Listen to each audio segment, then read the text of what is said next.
Awesome stories, find a chair. Awesome stories, find a chair, please.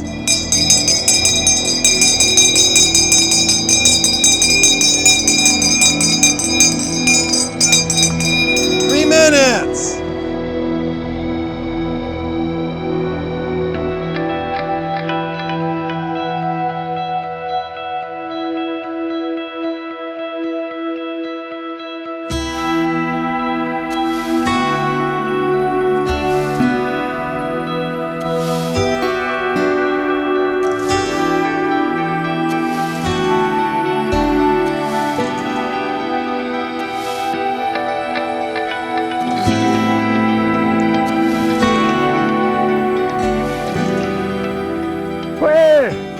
Fulcha, welcome.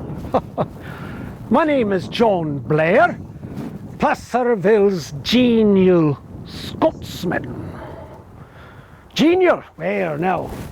There's a term sprouting up from my parents' good sense of principles.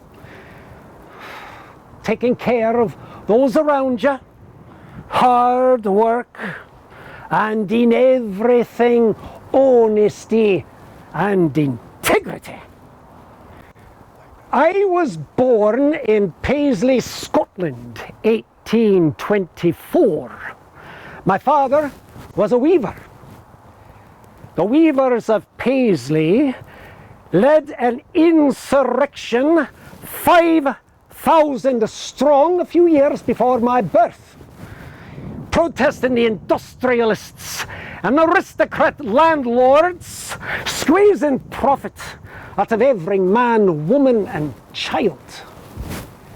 You can imagine it left an impression upon our character. I, the third of 6 children, made the crossing to America at age 20. Now some would say that John Blair ruffled the serenity and peace of the Blair home life to sue for fickle fortune's favours. Well, the Blair home life was fair indeed, but Scotland was neither serene nor peaceful. I was working as a cooper in Indiana when my brothers, Matthew and James, immigrated. Oh, it was a right Cayley indeed. Joined together again after some 6 years apart. And all around us everywhere, talk of California and gold. And I'm telling my brothers about a mountain called the Sierra Nevada. Stock full of timber, they say, and we're reasoning. These towns must be sprouting up right and left in the gold country with an eager demand for lumber. One of us should go west. Where? James wanted to come, but funds being tight, it was decided that I should go first. And set in stone it was, whatever business I should start would bear the name J and J Blair. If I made good, James would follow, and when funds were available, then Matthew with the rest of the Blair family. Now, crossing the plains in 1852 on a mule train. That bears a few hours of telling itself. But suffice it to say that within a year I was standing right down at the bottom of this hill in dry diggings, which soon after became known as Placerville. Oh, and we scraped together funds for a year and a half, and my brother James was standing next to me, and never did we part for the remainder of our days. No. Lumber. For 4 years we worked day for day, and then a wee east of Placerville,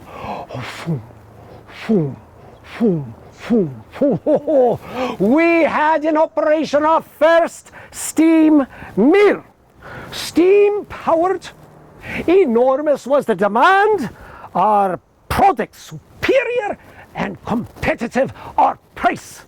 Sure to be told that J&J Blair Lumber Company was established.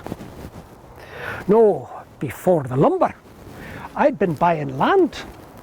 160 acres from D.C. Deedy and his wife, with a wee building on it called the Sportsman's Hall. It was a crude structure, but James and I, we envisioned it as a major waypost for trade and travelers from San Francisco to points east. So we built it, expanding it and raising it 3 stories tall, with barns and corrals. No, word spread. I should say, another Blair principle from the dark days of Scotland. Every man deserves the dignity of work to provide for himself and his family. Well, James and I engaged an army of men, operating our mills, working our halls. During the Comstock Silver Bonanza, our hall fed 150 men and housed and stalled and fed 500 mules and horses a night. The Sportsman's Hall became a home station for the Pony Express, where we furnished a stock of remount horses and fed and housed the riders with full accommodations. The Sportsman's Hall, burnt to the ground 100 years ago. The grand hall itself, the 2 grand barns, naught but ash. The wee smallest barn, however, was converted to an inn of sorts, where I understand a sturdy man can be satisfied with a robust meal morning, noon or night, this day in Pollock Pines. Oh, did I get off there? Where was, James. James and I, over the many years after, acquired sawmills, vast timberlands, spanning thousands of acres. Do you know that in the early days of El Dorado County, most of the land was called Blair land? Aye. And besides the lumbering and timber, mining, we were engaged in gold mines, holding mining claims. We had a gravel company. Up to our sleeves we were. No, about logging. We were constantly on the move. But wherever we logged, we always left a few tall trees for future generations. I imagine a number of you have been to the Harris family farm. Aye. The Harrises are descendants of the Blairs. That farm was the location of our second sawmill. Well, the next time you go to the family farm, you take a look out in the distance and you will see some trees taller than all the others around. Those are trees we left still growing from before the time of the gold rush. 1862. Very important year for our Blair family. Matthew came west with my brother Robert and our sisters Mary and Janet, and our dear mother, Mrs. Agnes Whiteford Blair herself. Our father had passed just a wee time before the family came to Scotland. But he was smiling on the hard work we four brothers were doing. For James and Matthew took over the sawmills. Oh, Matthew. Tragic. Robert took the reins of the Sportsman's Hall, and I was managing the lumberyard on the corner of Cedar Ravine and Main Streets, which stood for nearly 100 years. Our men were making doors, lath, roof and windows, moulding, plaster, all your building needs. We had factories making wooden boxes for the fruit packing industry. The J&J Blair Lumber and Land Company owned 300 acres of improved pasture and farming land in the county of Sacramento. Aye. Now, before you go thinking we Blairs had the Midas touch and every business venture sparkled with success, oh, no. We had our disappointments. The worst, a partnership with Knight and Company of Sacramento, the grandest tallow and hide business on the Pacific coast. That did not turn out well. And for those of you who know the story, let me say that James and I never suffered any amnesia over the fact that some do not operate with the same Blair principles of honesty and integrity. Enough said about that. Amnesia.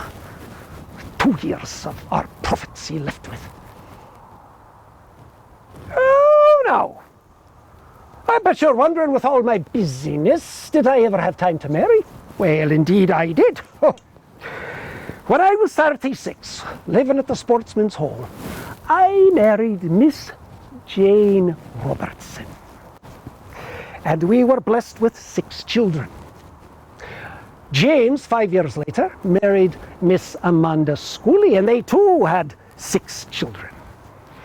Oh, now in the first years of our marriage, we were living at the Sportsman's Hall, and the war was raging in the east, north divided by south. And so the talk at the hall with all our lodgers was rough. And Jane and I decided it was time to build our own home in the city. So, just a stone's throw from the lumberyard, we built our house, similar to the Sportsman's Hall. If ever you wondered what the original hall looked like, you take a gander at our house on Cedar Ravine. It is a 2-story replica of the 3-story hall itself. I hand-selected the wood for that house from our own mills. Jane and I lived there for 26 years. Now, near the end of my days, I sold that house to a young barrister named George. George Thompson. Well, he did well for himself, becoming Superior Court Judge of El Dorado County. And so, you may know in this time, the Blair family home by the name of the Judge Thompson House. I think it should be called the Blair Family Judge Thompson House. That is just my opinion. Now, along with prosperity, nevertheless, came sadness. Jane and I lost 3 of our 6 children still in their youth. Robert, 3 years. Wee Georgie, 14 days. And Jessie, my little pet, 17 years old, the flower of womanhood, when a flu suddenly worsened, her bright and beautiful flame extinguished. No citizen in Placerville attending her service left without shedding a tear. And I, a man of good control, wept without any consolation.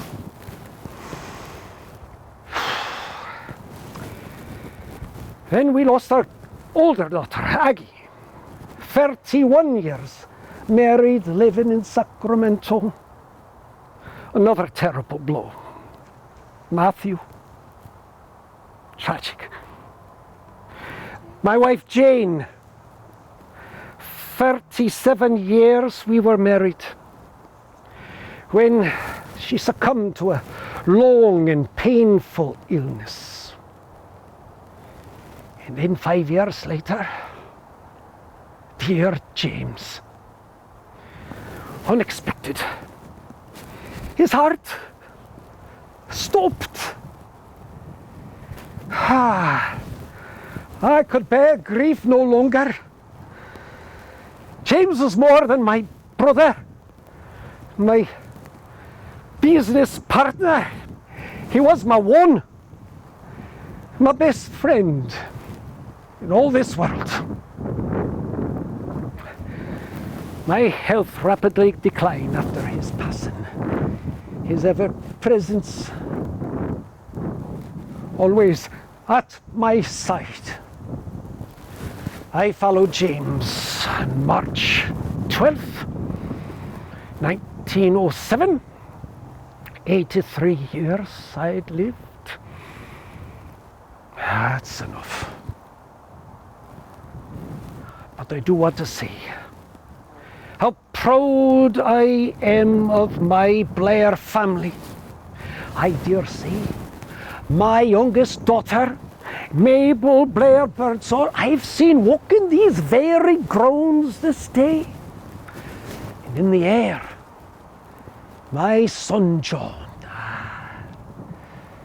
I sense his strong, determined presence in the breeze. And you may be conversing with my great-great-grandchildren, still flourishing in Northern California. Oh, how proud I am of this community and its growth, the legacy of the 4 Blair brothers. We were men of action, not just words. Well, genial. I hope they say the same for you. Caring for your community. In everything, honesty and integrity. To your good health. Salan Javar.